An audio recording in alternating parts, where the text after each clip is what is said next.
konfliktin e Iran. Kur menduam se kishim dëgjuar gjithçka, raportimet e fundit na lejnë me gojë hapur.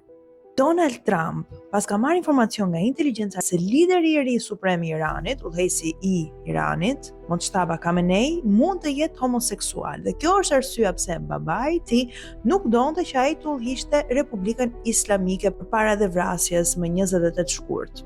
Mojtaba Khamenei, 56 vjeç, pasur një marrëdhënie seksuale me një nga mësuesit e tij në shtëpinë e Khameneive në Teheran, i zbuluar nga babai Ali Khamenei.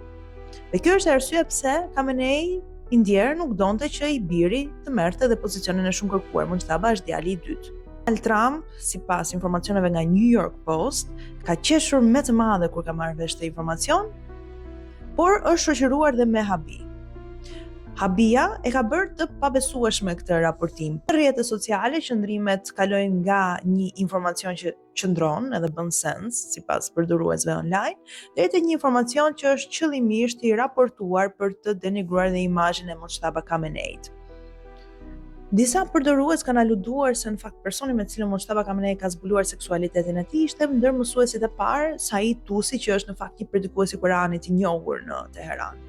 Raportime të tjera nga mediat në Kuvajt, nga Al Jarida, se Mojtaba Khamenei i plagosur rënd ka udhëtuar drejt Moskës me ftesë të Vladimir Putinit për të marrë ndihmën mjekësore, sepse është plagosur rënd në sulmet e 28 shkurtit, ku i ka vdekur babai Ali Khamenei, nëna, motra dhe bashortja. Kremlini, pra Moska, Rusia, nuk ka dhënë ende një deklaratë, duke shprehur se nuk duan të komentojnë nëpërmjet zëdhënësit.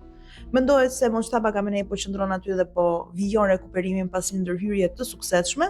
Është raportuar se ai është plagosur në këmbë sipas së sulmit, por kanë shkuar deri më tej aludimet nga Amerika dhe Izraeli se është në koma, është plagosur aq rënd sa është përfytyruar, edhe ndoshta edhe mund të ketë vdekur. Ende nuk e kemi parë Mojtaba Khamenei publikisht, ai ka dhënë vetëm një deklaratë për median shtetërore iraniane super censuruar.